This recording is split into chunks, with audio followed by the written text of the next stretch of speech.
Hello ljudi i dobrodošli na moj prvi YouTube video. Nadam se da ste svi dobro i udobno se smestite jer za danas imamo jednu specijalnu i super temu. Pre toga zapratite me na Instagramu i na TikToku ako želite još malo ovakvog sadržaja. Tako da sada možemo da pređemo na video.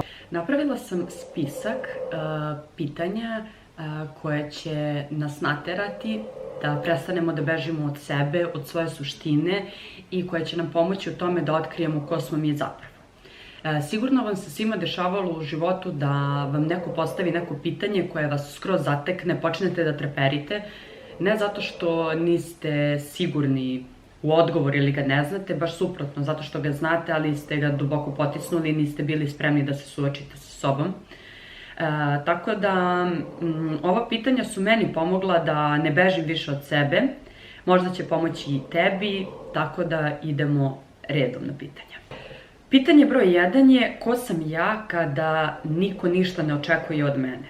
Ko sam ja bez diploma, lajkova i svih mogućih očekivanja drugih ljudi od nas? Ko sam ja zapravo bez jedne uloge u svom životu? Pitanje koje nosi duboku svrhu, tako da sedite, odvojite sebi vreme i zapišite odgovor na papir. Pitanje broj 2 je zašto se trudim da me svi vole i zašto nam vrednost samih sebe zavisi od toga da li nas drugi vole. Nekako mislim da ne moramo da se dopadnemo svima da bismo bili dobri. Sa razlogom smo različiti, sa razlogom svi imamo drugačije prijatelje, ponašanje. Bitno je isključivo da vi volite sami sebe, ali naravno u redu je raditi na sebi i menjati neke stvari zbog ljudi koje voliš. Ali to ne znači da moraju apsolutno svi da te vole. Sedi i zapiši odgovor i na ovo pitanje. Sledeće pitanje je da li bih sebi bila prijatelj. Kada sam sela i razmislila o ovom pitanju i shvatila šta sve sama sebi govorim u svojoj glavi, shvatila sam da sebi ne bi bila ni poznanica, a kamoli prijatelj. Treba da se ponašate prema sebi onako kako biste se ponašali prema svom najboljim prijatelju. Sledeće pitanje je koga krivim za stvari koje ne menjam. Mi ljudi smo čudna bića i često umemo da okrivimo porodicu, prijatelje, sistem, horoskop, vreme i sve ostalo za to što se mi ne menjamo. A zapravo sve promene koje treba da uradimo su isključivo i samo do nas. Ja sam shvatila da prosto ne mogu sve da promenim i to je totalno u redu, ali odgovornost koju sam preuzela za svoje postupke i za svoj život me oslobađa. Sljedeće pitanje je kada sam poslednji put rekla ne i osetila olakšanje. Često mislimo da reći ne komplikuje sve, ali zapravo nije tako. Ponekad je najpoštenije reći ne i jedan veliki poklon koji sebi možemo da pružimo. Sljedeće pitanje je da li volim ovu verziju sebe ili sam se samo navikla na nju. Iskreno, meni je jako bilo teško da nađem odgovor na ovo pitanje, zato što se često naviknemo na nešto, nebitno da li je loše ili ne toliko loše, ali teško je da promenimo neke stvari kada uđemo u naviku.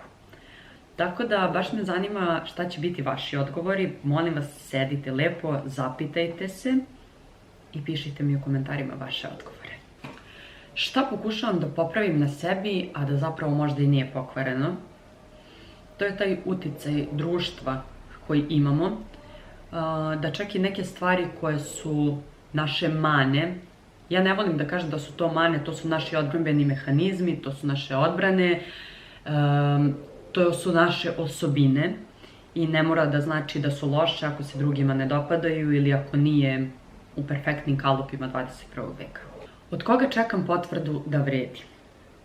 Život nam prođe u čekanju da čujemo ponosan sam na tebe, ponosna sam na tebe, bravo, vidite kako je moja ćerka ili kako je moj sin dobar. Od koga čekamo više tu potvrdu? Potvrdu treba da damo sami sebi onda kada osetimo da smo dali svoj maksimum i da smo uradili najbolje što smo znali. Sljedeće pitanje je baš onako teško. Da li živim svoj život ili reprizu nečijih očekivanja? Roditelji nam često zadaju mnogo visoke i teške zadatke i visoke ciljeve koje mi nismo baš spremni da ispunimo i onda se trudimo da živimo po tome kako oni hoće da mi živimo, da njih učinimo ponosnim, vratimo se na ono prethodno pitanje. A zapravo treba samo da živimo svoj život najbolje što znamo, a ako ovo neki roditelj gleda, znajte da vaša deca daju sve od sebe, da svako od nas radi najbolje što zna i prosto to je to. I posljednje pitanje je šta bih uradila kada bih znala da ne mogu da pogrešim?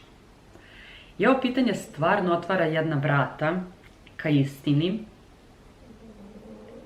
Šta bismo sve uradili da znamo da ne možemo pogrešimo? Mogu samo da zamislim.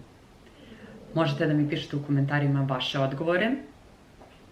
I ako želite možda odgovore, moje odgovore, neke na sva ova pitanja, pišite mi, vrlo rado ću snimiti video i podeliti sa vama svoje odgovore.